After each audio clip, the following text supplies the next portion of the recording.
Alrighty, so today, this video we'll be breaking down Shon Bрэйdi versus Austrian Wonderboy, Ismail Naurdiev.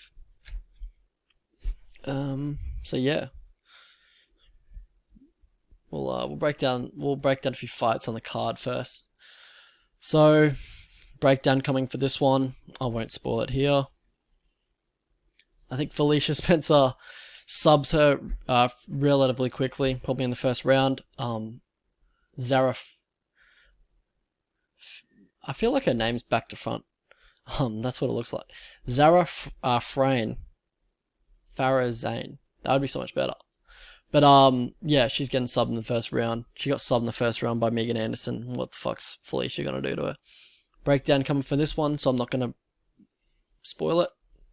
I don't know, but you don't want to play Megan Anderson at juiced odds. Ooh, this fight's been scheduled before. Probably Grant Dawson on volume. Takedown volume. Skelly has scrambles for days, but don't know if he's going to be able to withstand the pace and the pressure. Don't know, probably Kyler Phillips just stays at range, uses karate.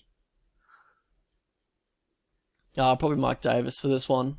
I don't know, Jacasey just looks chinny. No, what's his name? Jacasey, who am I saying? Chikadze. Or Jigger. He just looks chinny for some reason.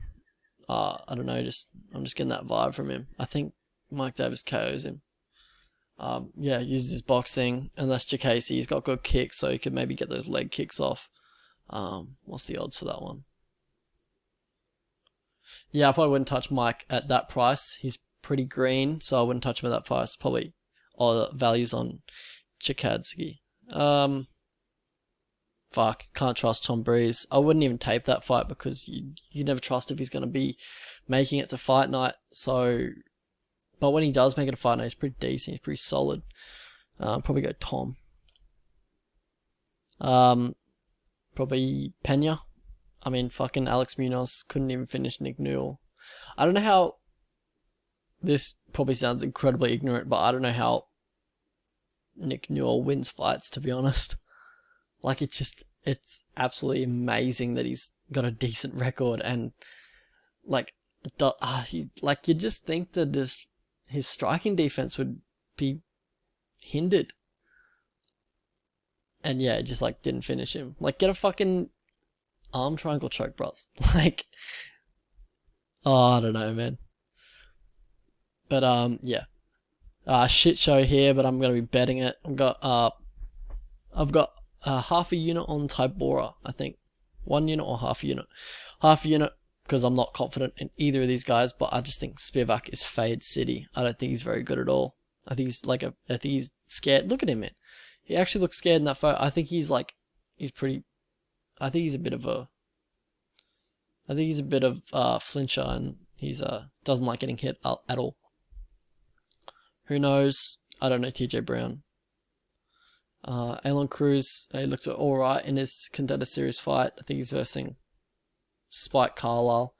Don't bet that fight, guys. This is the fight we're breaking down. Shon Bрэйdi, Ismail Naurdiev. I thought Shon Bрэйdi was 11-0 or 12-0. So yeah, Ismail, he's got a 2-inch height advantage, 2-inch reach advantage. Shon Bрэйdi with the 40-inch leg reach advantage, though. Yeah, but for Shon Bрэйdi, you can't get much tape on him, because they're just behind paywalls for CFFC, and I'm not fucking paying to watch tape, because I knew I wasn't going to go big on this fight anyway, so I wasn't going to pay to watch tape. Break down Shon first.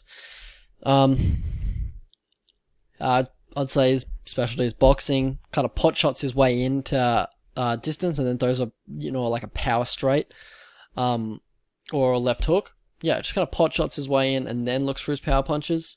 He's always throwing combinations, never throws singular strikes, which is polar opposite to Ismail Naurdiev. Usually he's loading up on a big explosive movement, a big finish, like a KO shot. Like he's looking to rip your head off with his shots. He's definitely dangerous in the first round. Folk show. Ismail Naurdiev, you've actually got to see a lot of his grappling in the UFC, which is not his specialty, but or not where he loves where he loves the fight to be at, but it's just how it's played out. For him. He goes to north-south position, attacks a guillotine trap or a front headlock in a scramble, but that actually exposes his legs for a double leg, and they're able to, just get right into side control, lift his legs up, throw him away to the side, right in side control. That guillotine is not a problem anymore. You can actually go for the Von Flue choke and counter it. But yeah, that's happened in quite a few of his fights. Which is the one where you got out grappled. Pereira's fight. Pereira's attacked a few single legs off that flaw in his game. But he does have a strong wizard to reverse takedowns. I saw that in Chance Rencounter fight. Chance was gone for a lot of burst doubles. And yeah, Ismail had a good whizzer, very strong whizzer, countered it in the first round and the third round quite a fair bit. Can't remember which round he dominated or he won. But yeah, he had good whizzer in that round. He had good with the whole fight. Chance just wore him down.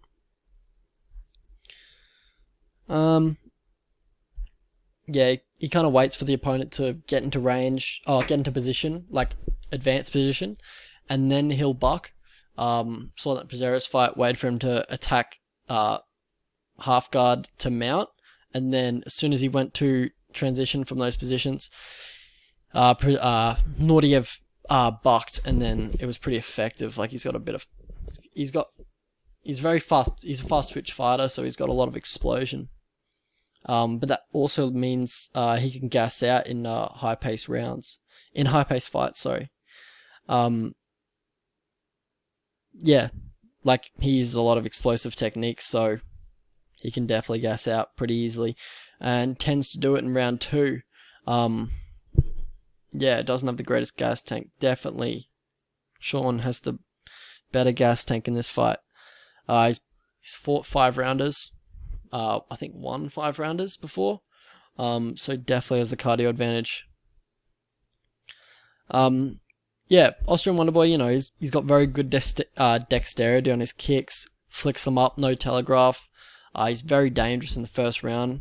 But yeah, he's got a lot of holes in his game. You have to chain wrestle him to take him down. He's got pretty good takedown defense on like individual takedowns. Like you have to chain wrestle him, which is what Chance Rencounter did if you want to get him to the ground. But yeah, he has pretty good defense, pretty good takedown defense. Backs up with his chin in the air. Yeah, just a no-go. I feel like he's just a bad knockout waiting to happen. It's kind of like Zaleem. A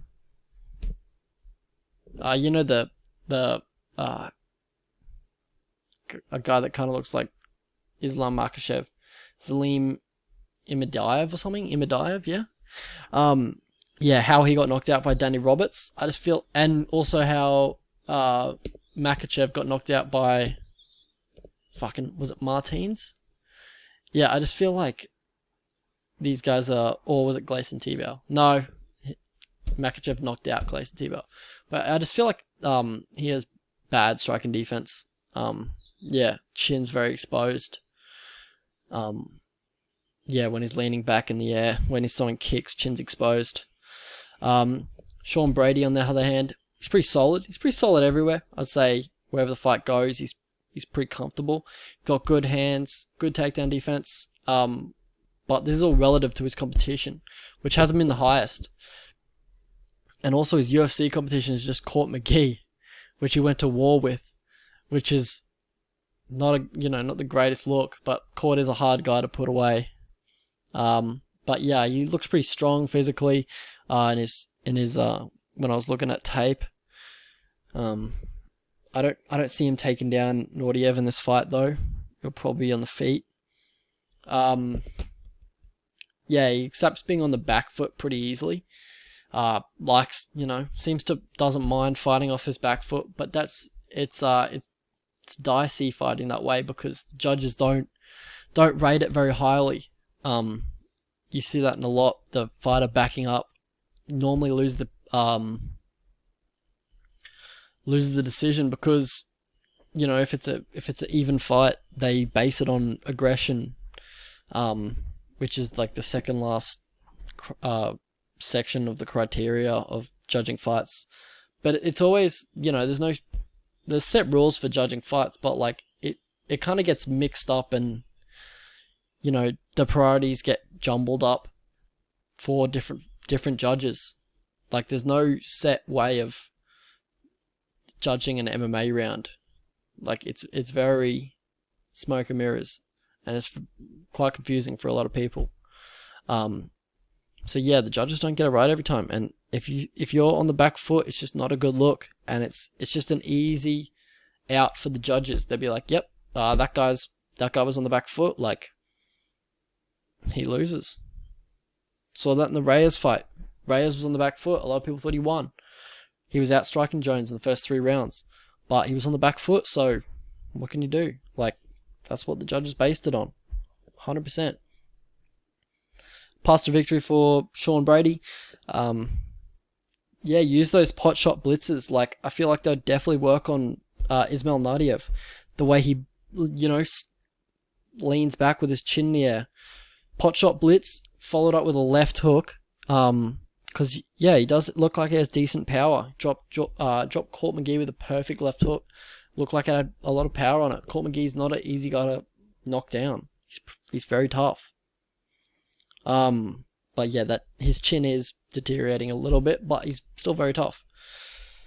Leg kicks to slow the movement of Naurdiev. Catch a kick because they're coming. Not sure if Naurdiev can fight in both stances, but I'm not sure. It probably would help him to come out in southpaw. I think Sean Bрэйdi's an orthodox, yeah. Yeah, I wouldn't be surprised if Ismail comes out with body kicks in the southpaw stance. So yeah, try and catch a kick. Try and ground Ismail, get some top control, because Ismail doesn't have great get-ups. Especially when you get in his half guard. And, when you don't try to advance, because, as I said before, he does have those explosive bursts, explosive bucks, when opponents try pass his guard. So yeah, just...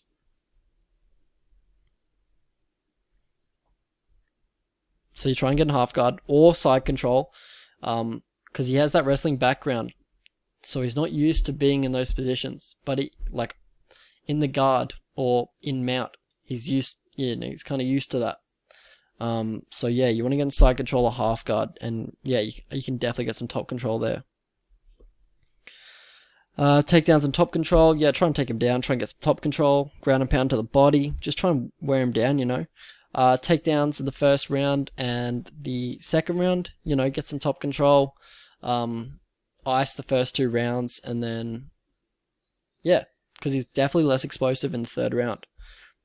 For Austrian Wonderboy, leg kicks to slow movement, put him on his back foot and avoid the clinch, because that's where you'll get taken down, or, you'll get hit. Going into tape in this one, I thought I was going to go big on Ismail, to be honest. I thought I was going to straight up max bet him. Because I saw him at Paramatch at $1.62. And I saw Sean Bрэйdi, and I just remember his fight with Court McGee. Actually, I didn't watch the fight with Court McGee live, but before I rewatched it, I saw he went to war with Court McGee. I was like, that's not a good look. Is a guy who went to war with Court McGee, is he going to be a guy that dominated Michel Pereira's?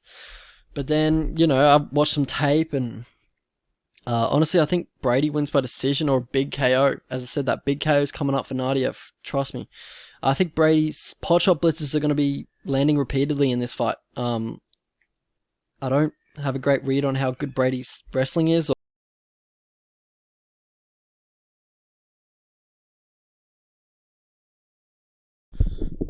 Yeah, just as I was saying before, I rudely got cut off by a Screencast-O-Matic free version, the 15-minute limit. I just checked out the price of the paid version. It's only $1 a month, so I'm definitely gonna do that. I thought it was like $10 or something. And I was like, oh fuck it, I could probably survive without it. But $1 a month, fuck yeah, sign me up. All right. So yeah, where was I? I was saying, yeah, you don't really know how good Brady's wrestling is. Really, just because of the lack of tape. It did look alright, like technique wise. Looked like he used a lot of strength. Like he looks pretty strong instead of using 100% technique. But yeah, I actually don't know if he's gonna be able to take Naurdiev down. Because your takedowns do have to be pretty decent to catch Naurdiev. Like he does have good takedown defense. But I do like the catch the kick and then drive the opponent backwards trick that Brady uses a lot.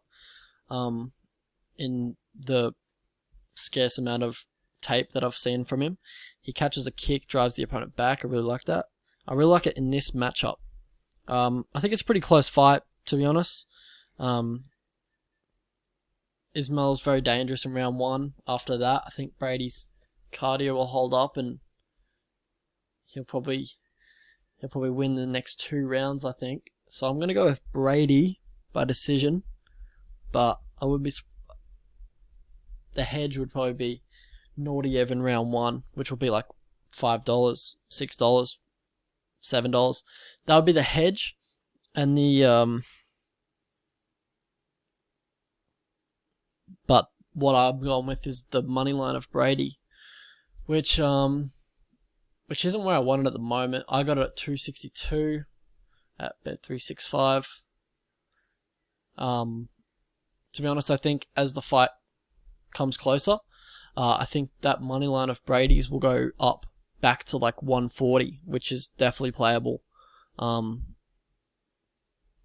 I'm just not liking him. Even though I favor him to win, I just don't like him at those odds. Yeah, fuck it. It's probably good odds. Like, I don't know. I just don't have that much confidence in him, which is why I've only gone 1 unit on him at $2.60. And if it was this price, I'd probably go only half a unit on him. But maybe there's value when the inside the distance lines come out. Maybe there'll be a value on Brady inside the distance. I could see a definite KO here. You'd probably want to go for half a unit on that if the odds are like $6, $7, $5.50. But yeah, like look, because he's got that Russian last name, so those lines get steamed as they get parlayed. As the fight comes close, that the Russian last names, people put Russian last names in parlays. They just think it's a lock.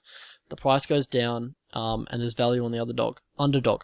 So just wait around and see if you can get that 240 price tag on Brady.